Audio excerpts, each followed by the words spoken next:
Now, here's something you don't see every day. This one is gonna be fire. I haven't watched the video, but I just want to read the title yet.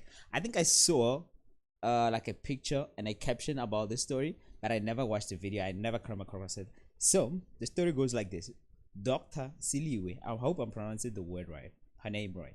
Dr. Siliwe's story recently went viral on TikTok, sparking widespread discussion. She shared that she has been paying 23,000 rand per month for her husband's Mercedes-Benz GLB while she walked to work and drove a Kia.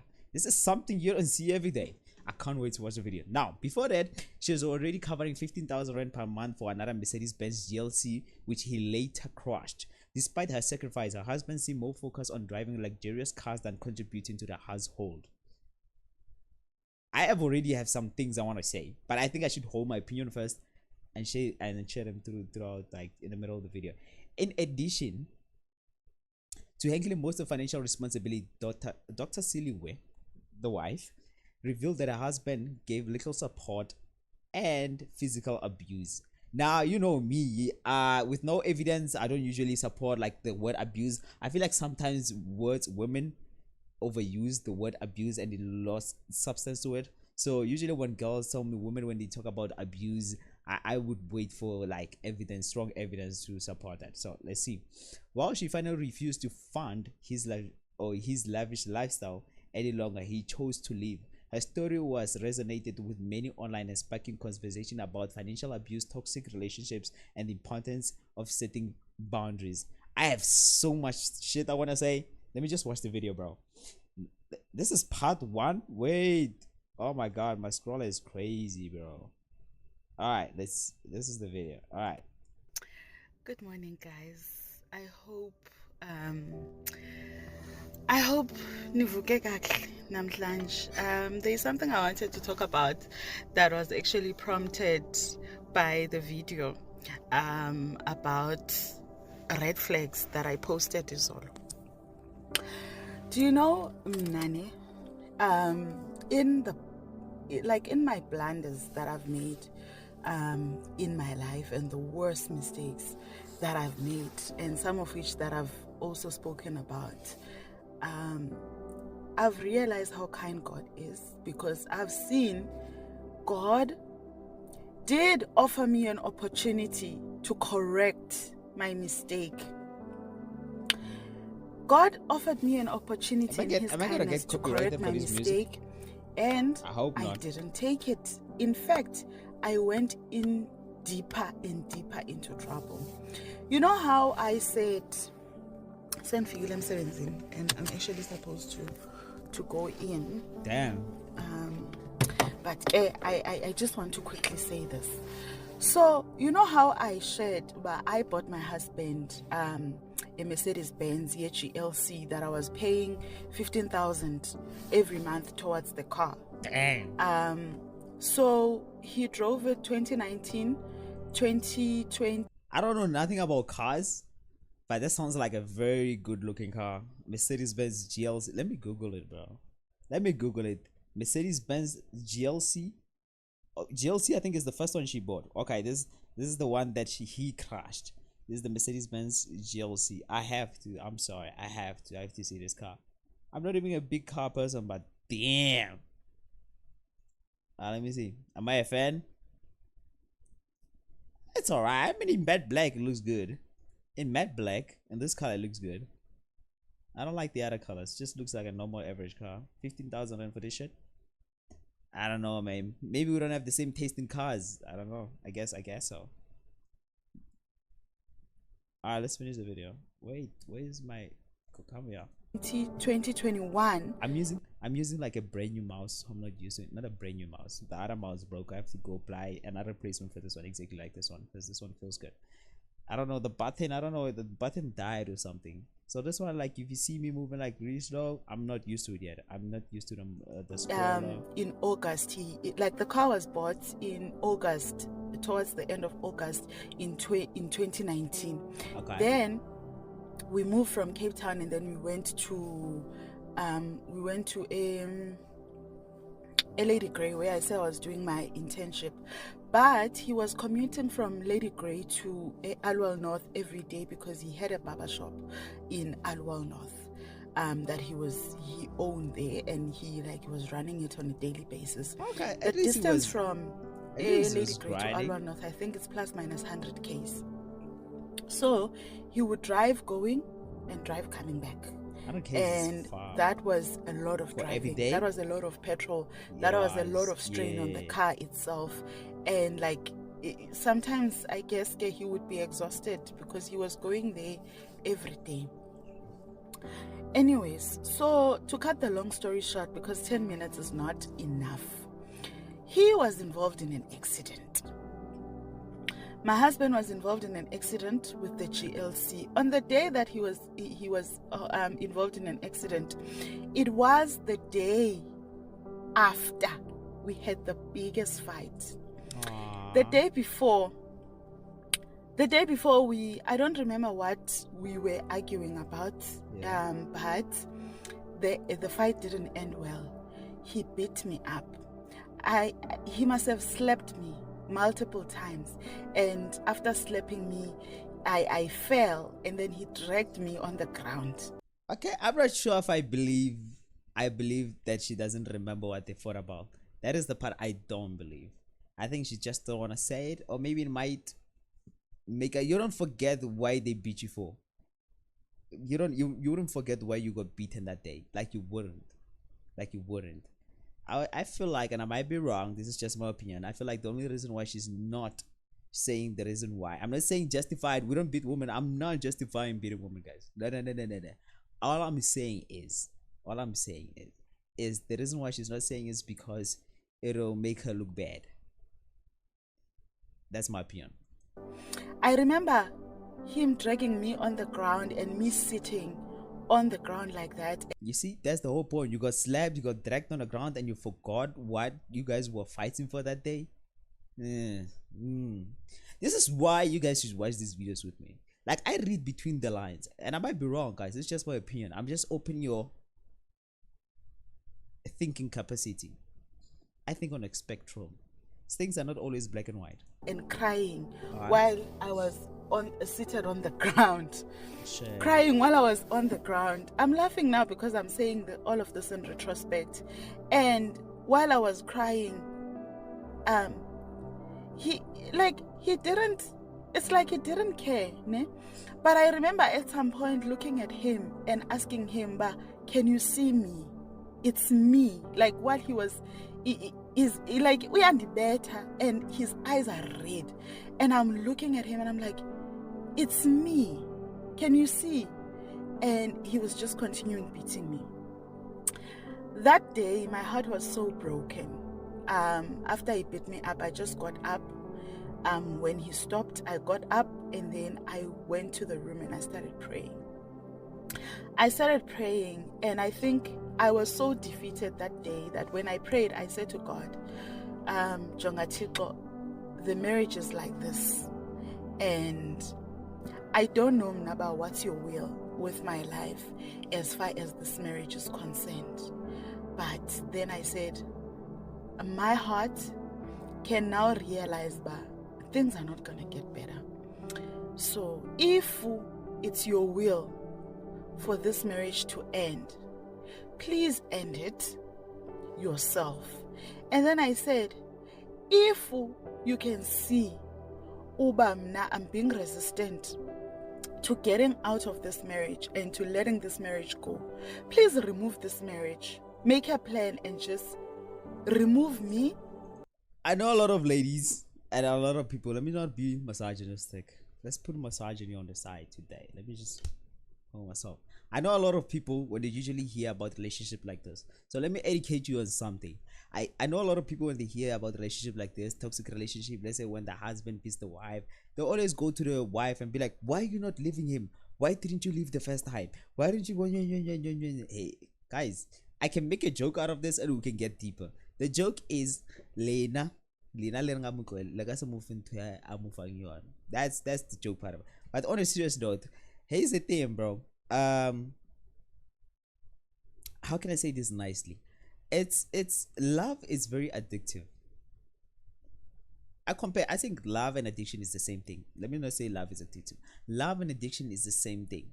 You know, when you're trying to quit smoking It's so hard to quit smoking. For an example, let's say you're smoking cigarettes. It's so hard to just stop today and decide not to drink ever again. Let's say you're an alcoholic. It's hard to just stop today, or okay, I'm done drinking and never drink again. You know, detachment doesn't work like that. Detachment for addiction and love is the same thing. You don't just cut it off immediately and then that's it, and you'll be able to exist without just like that. No, what you do is that you start reducing it. For people who smoke and whatever, have an addiction of whatever, they say you start like you need to detach slowly. Let's say you smoke 10 cigarettes per day, you go to 8.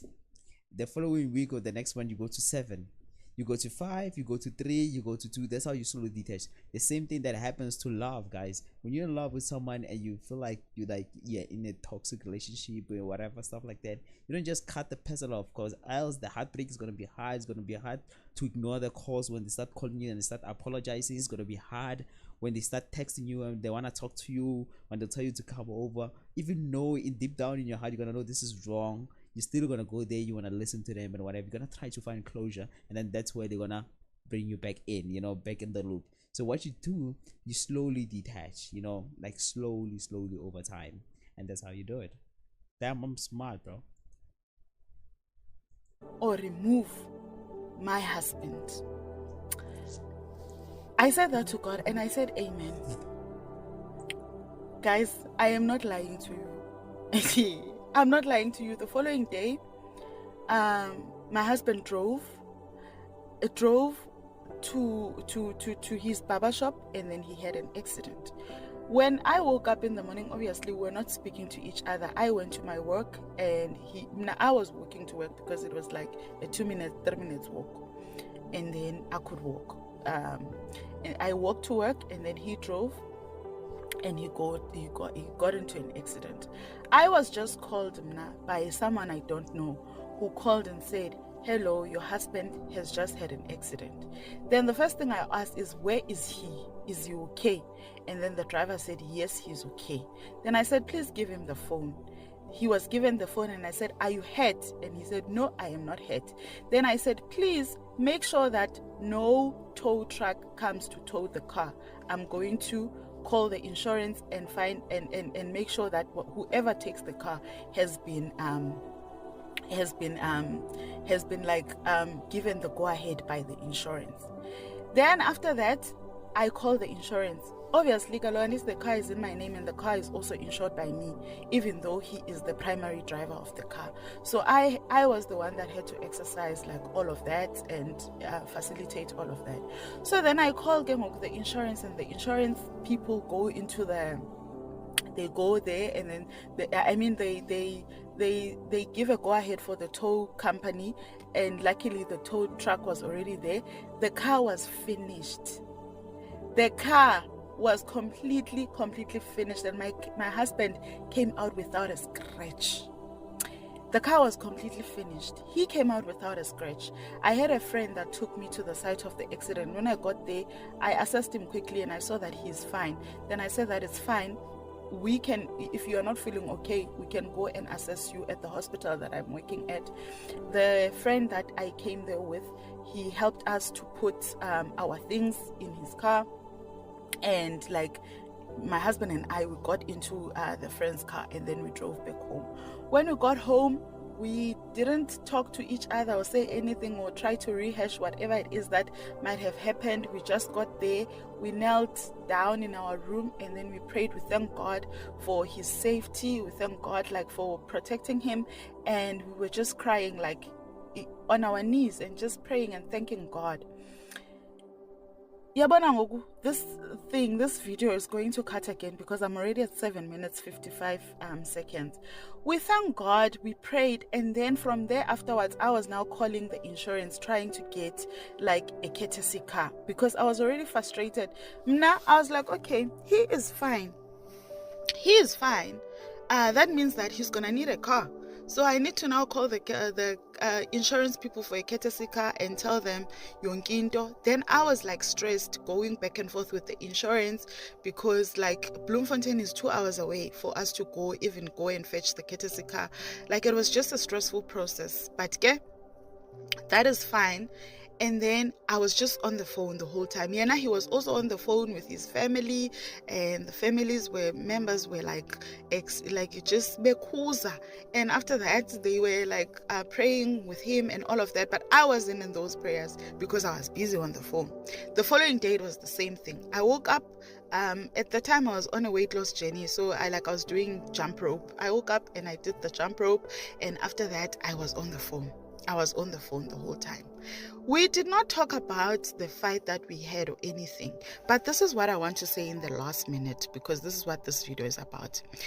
When that car got into an accident, it was a complete write-off, but my husband was fine. The bank paid, the insurance paid, and also the shortfall cover paid for the car, and the car was completely covered and it was paid for.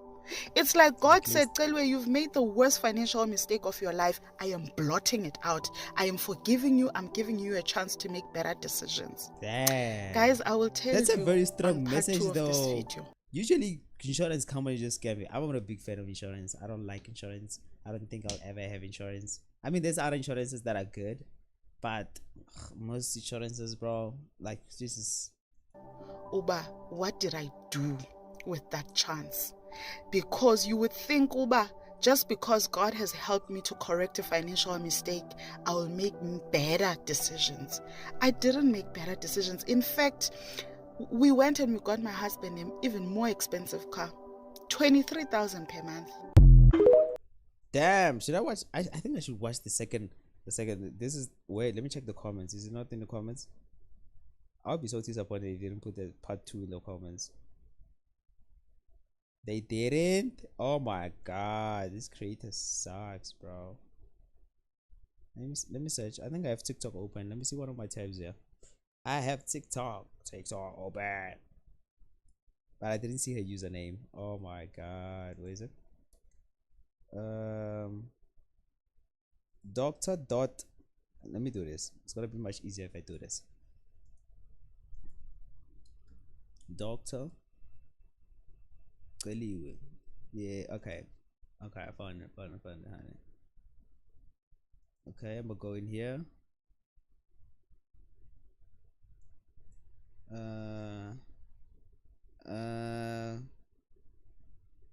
Okay, this is part 1. This is the one, man. Hi guys, I'm sorry, I know, but I took too long to come with this part 2, but it's because Galoku we all go to work most, so work was quite hectic. Let's get to the news. But anyways, I ended the first video where I was talking about the fact that my husband was in an accident. The car became like a total write-off on the spot. This is now the GLC. The Mercedes-Benz GLC was a write-off on the spot, the one that I was paying 15,000 for every month. The nice thing is that I had a comprehensive insurance on the car. What's a comprehensive insurance? And I also had like a shortfall cover on the car. That is like one thing that like I made sure, because I was like advised, Uba, if you are going to buy an expensive car, you must know, Uba, you've completely covered it. And I just want to say this to young ladies, females that are buying like a car for the very first time. First of all, I feel like as a young female, you've got no business buying like a luxurious, very expensive car as your first car. If you're just a young like female. Kelly, with all respect, with all due respect, I get it, you're giving us advice, but we're not here for financial advice or car advice. Get to the news, get to the source. My god. Your first car, I feel like you've got no business buying a very expensive car. But yeah, if you feel you want to, and like you are single and you've worked for it, you want to buy like a luxurious car. Oh my god. It's fine, yeah, but just make sure you can afford the insurance, a comprehensive, and also afford the shortfall cover on the car. That was just a side note. Okay, good. So the insurance paid. The shortfall was paid for, and then like within a space of a month, and during that time, my husband had a courtesy car that he was driving. He was driving a Polo TSI that was also an automatic. And like then the car was paid for, and then that meant that my name was cleared. So that meant I was like in the clear now to start looking for another car. This whole time that we've been talking with my husband, we are speaking about the next purchase of a car. What kind of a car that are we going to purchase? So I say to him, listen, I feel like with you being involved in an accident with the car that you were driving, and now standing at a point where the car is fully paid for and my name is clear, I honestly feel like that was God trying to help me to correct a financial mistake that I had done. And then I was like, listen, let's be honest to ourselves. We are not able to afford this car. You can see how like the lifestyle at home, it has gotten like to a bad place. We are not comfortable. We are not happy. Money wise, like I'm always broke, despite the fact that I am working, but we're not able to do most of the things that we were supposed to be able to do. And I think, like even when I'm speaking about these things, obviously, like I'm trying to avoid to say that, another thing is because we are a one income household. No, I don't say things like that. But that's respectful. To feel like, but that's not like, it's not like, that's a very respectful way to say it. Like to tell him like, unless she was scared of this. But anyways, but I feel like the way she put it here, it was a very respectful way to say it. It's like, sometimes you can always feel like you're gonna hurt your husband's ego or whatever because he's broke, you have more money than him. But I feel like the way she was phrasing it, like, hey, we are one household, whatever. I mean, we are one income household. Yeah, so we can't go for something expensive. It makes sense to me. I'm putting the blame on him, kwatin. But what I was trying to reason out with him was for him to understand, but we do not afford this car 15,000 to begin with. Exactly. Then I said to him, can we please consider downgrading? Can we please downgrade? Or get two cars. Because that car was the big car. And it's very expensive to begin with. The insurance is expensive. The installment of the car is expensive. Can we please downgrade? Yeah. Then he said, he's not prepared to take anything that is not a Mercedes-Benz. For him, it's going to be Mercedes-Benz or nothing. And another thing, he said that he's not going to be a laughing stock amongst like his people and his friends and just like people in general, because he was driving a Mercedes-Benz, a bigger car. It's bigger, like even amongst his peers, he was driving a bigger car. You got involved in an accident, and now I want. Yeah, but it's an accident. It would make sense that you downgraded. Guys that got in a car accident that downgraded. It's not even embarrassing. It's not like something embarrassing that happened. But let me just finish the story. Sometimes when you hear stories like this, you can get frustrated, because if you do this truth, mom, husband, what? Smack the shit out of him. Let me tell you my opinion on this. My opinion on this is this. I think the husband is dumb, or maybe he was thinking he was smart, but that was stupid. I think it's a blessing to have, whether it's a wife or you could a cousin or mother or father who can be in a position where they can actually imagine they can rent you, they can actually buy you and pay for your car. That's like 20,000 rand or 15,000 like the previous one. I would probably, like my guilt, I would probably waste money trying to open businesses and trying to invest in this. That's the part I will waste money on. I'm gonna be honest, it'll be something different of trying to create an income for myself or whatever. If I have someone who's like able to spend this much money on a car every month, I'll take the money and probably try new things. That's what I would do. To turn him into a laughing stock by making him drive a small car.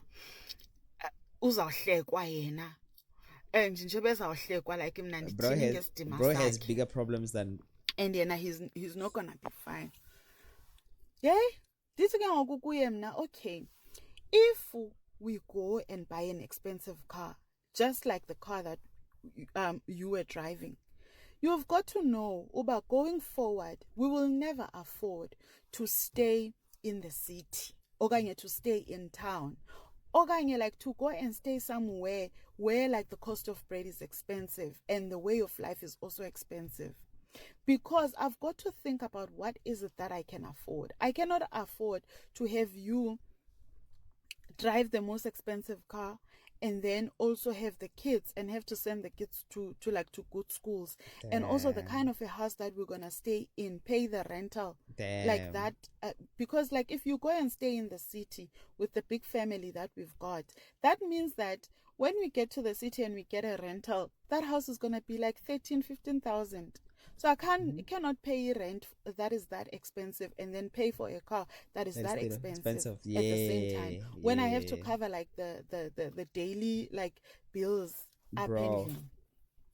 Then he said, yeah, he understands that means we're gonna have to stay in rural. Then he said, yeah, he would rather compromise and then we stay in rural. That's when he drives like a cheap car. We went to Mercedes-Benz. When we got to Mercedes-Benz, on the floor, on the showroom, there was a GLB. That was in 2021. Ne? Alright, let's see. What's a GLB? I don't like the first one. I didn't like the GLC. Let's find the GLB. Alright, the GLB. Alright, this car still sucks. Husband has bad taste, bro. What do you guys see in this fucking car? It's a fucking ugly ass car, bro. What the fuck? That was in 2021 in August. The Mercedes-Benz GLB was new. Yes, I think the Mercedes-Benz was brand new. Like just then, like it had just been like released. It was on the showroom. There was a brand new GLB. Hey guys, that was white in color and SUV. And my husband was not even interested to look for other cars. He just stopped in front of that car and he said, this is the car I want. And I was like, did you see how much this car is? It's like, this is the car I want. The price that was attached to that car was 1.2 million. Damn. And I'm like, we don't have a house. We are busy giving birth to other kids, and like I cannot afford this car. Then he's like, no, this is the car that he wants. Then I rehashed the conversation with him. I'm like, listen, if you want us to buy this car, then no, Uber, that means for the duration that I'm paying for this car, because this car I'm going to be paying 20,000 or above for the duration that I'm paying this car, we cannot go stay in the city. We cannot like have any other life except like staying in rural with our kids and knowing that we're going to compromise on everything else. Because I'm going to need to get paid good money. I'm also going to need to also have rural allowance for me to be able to afford to buy this car.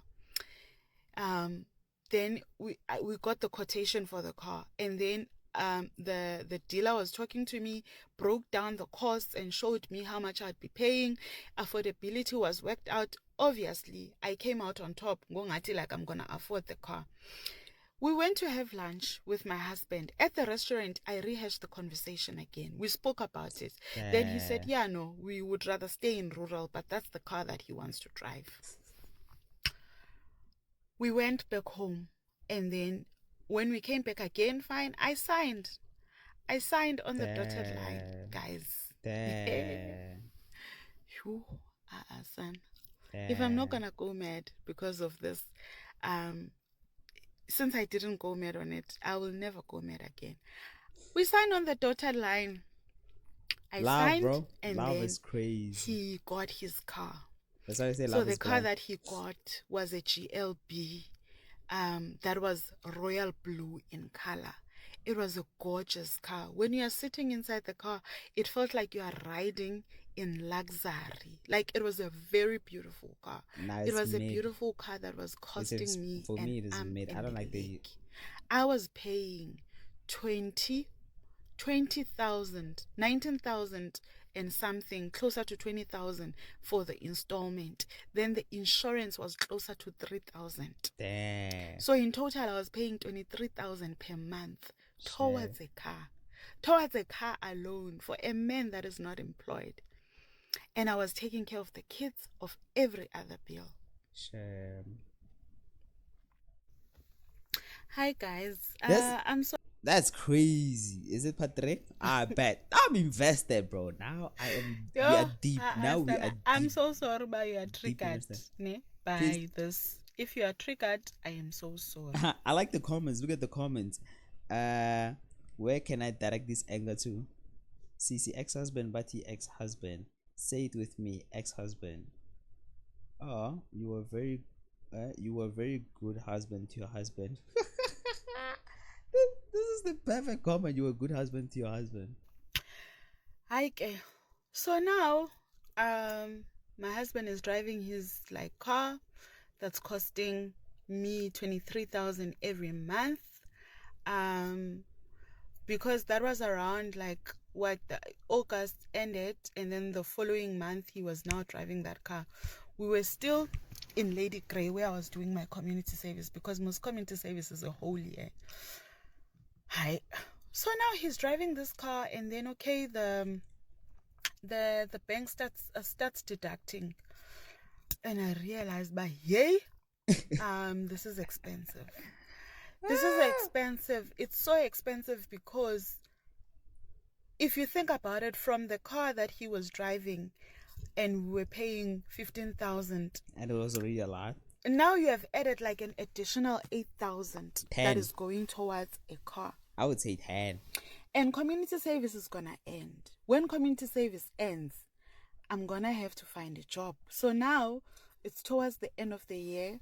And I can see by the province is not really looking to reabsorb us. So I have to start looking for a job and going for interviews. The stress. I started looking for a job. I started going for interviews. Some of the interviews were horrible. They went quite horrible. Mm-hmm. And then some of the interviews I was confident. So in the hospital that I'm now working in, when I did the interview, I was quite confident that okay, I did well, but there was also other hospitals that I had interviewed in, but most of these places, they were rural, because there was no posts that were coming out from the city hospitals. And another thing I've always thought about it as the competition is tough.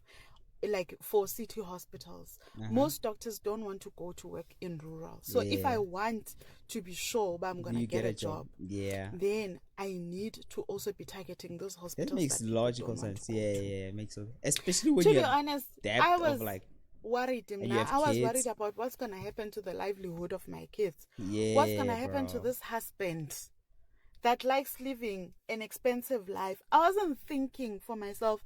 As a result, towards the end of the year, I'd already been signed. I'd already gotten my independent practitioner Ndoni HPCSA clearance. Okay. I was already I'd already done courses your advanced life training courses, so that I'm able to look for locums. I was still doing ComServe, but before it could even become the 1st of January, I already had my certificates. I was already cleared, because I knew I had to start looking for locums, of which I did.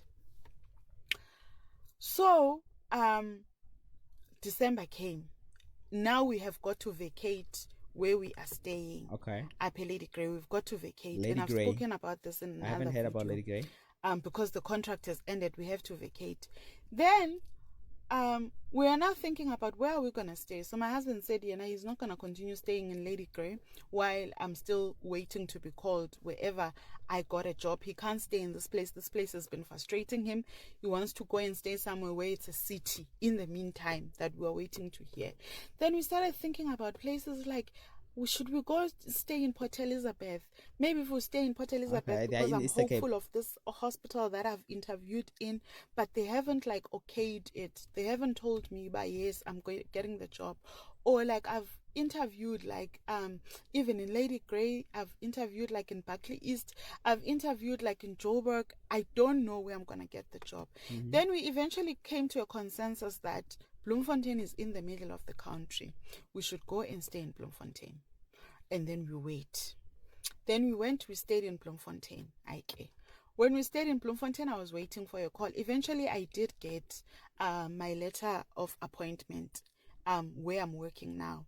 So I knew that I had to come and start, but I couldn't start in January because since I'm a bursary holder, there was that whole thing where the government had to place us, and because the government couldn't place us, then they made an arrangement that we should go back to the hospitals that we're doing our internship for the month of January while they were trying to get jobs for us. So that complicated my time of coming here to start my post, to start my you know, one thing I'll give to her, one thing I can give to her, she's a good storyteller. Like, she's an amazing storyteller, bro. Like, just everything just flows, bro. I feel like there's no a point where she's telling a story and the story just goes like dry. It's always like building up, you know. Permanent post like on the 1st of January. I had to like work up until like the end of the month, and then only came here to start in February, of which at that time we were already staying in Bloemfontein. And when we wanted to leave Bloemfontein to come and get a house here, the people that were renting us the place in Bloemfontein, they said no, we must give a 3 months notice before we can vacate the house. So I left my family there. I left the nanny, I left the kids, and I left the husband there. I came to start working. Someone like helped me to squat while I was working here, and then I would drive back home. By this time, I told my husband, I'm like, because I am going to go and be working far, I feel like now it's the time when I should get myself a car, because this whole time was he has been driving a GLC and then he went to drive a GLB. I didn't have a car, but now I was saying I'm a medical officer now. I'm no longer like a community service doctor. I need to have my own car because I'm also looking to be working and doing extra shifts like wherever I can go. So that means I need to be able to drive my own car. And another thing, he is staying in Bloemfontein. I'm gonna be going to work. He's here with the kids. I have to, in the meantime, be coming, to Bloemfontein to see the kids and to see. And one thing I can tell you, I don't know, I've never met this motherfucker. I can tell you right now, he was fucking bitches in that GLC and GLB, baby. He was fucking bitches. None of our family like a child out. That's just crazy. Basically to see the kids up until they can come and move and join me where I'm at.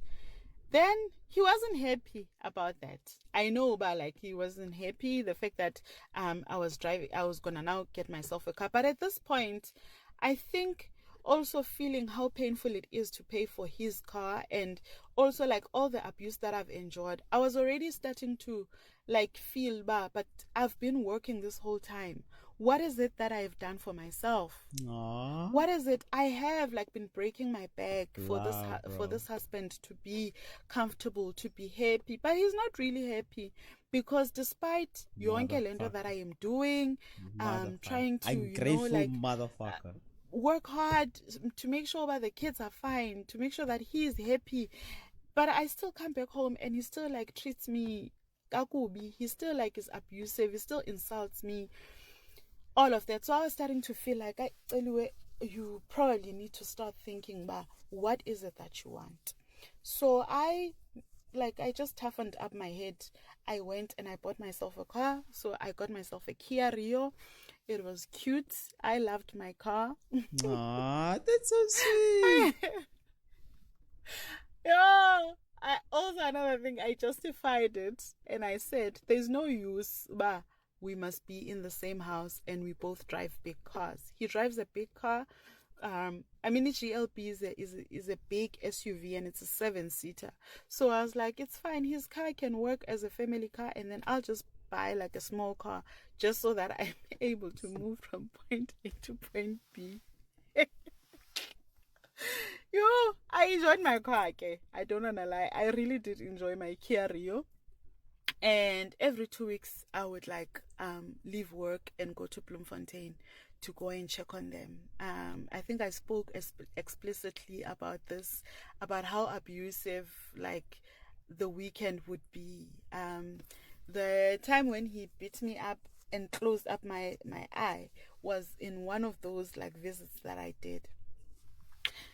Before this part ends, I just want to say getting that car was the worst mistake of my life. Like his car, the car that cost 23,000. It was the worst mistake of my life. I've never been so miserable. But as miserable as I was, that man enjoyed himself. He enjoyed himself and he didn't care. It broke my back. It was painful. And at this point, I was like, but God had offered me an opportunity to correct this. God had given me an opportunity on a silver platter and said, Mtanam, correct this. And I chose not to. I chose not to because it was always tough to disappoint my husband. I've always told myself, but if he is happy, if my kids are happy at home, I will also be fine. And I've realized that my marriage was about making other people happy. It was never about me. It was never. Here's what I'll tell you, bro. I think the thing that helps her the most to realize things like this is what I said in the beginning of the video. Like the minute where she had to stay away from the husband, where the minute she had to buy her own car, she had to live somewhere else because of work. This is where she learned to be far from him and detached from him. This is what I said. I mean, no surprise. I'm a genius, guys. You guys know this. But it's a very compelling story. This is awesome, bro. Like, I'm really glad. You know, when I see stuff like this, I don't watch them. I just pass. But this is an amazing story. Wow, bro. This is crazy stuff.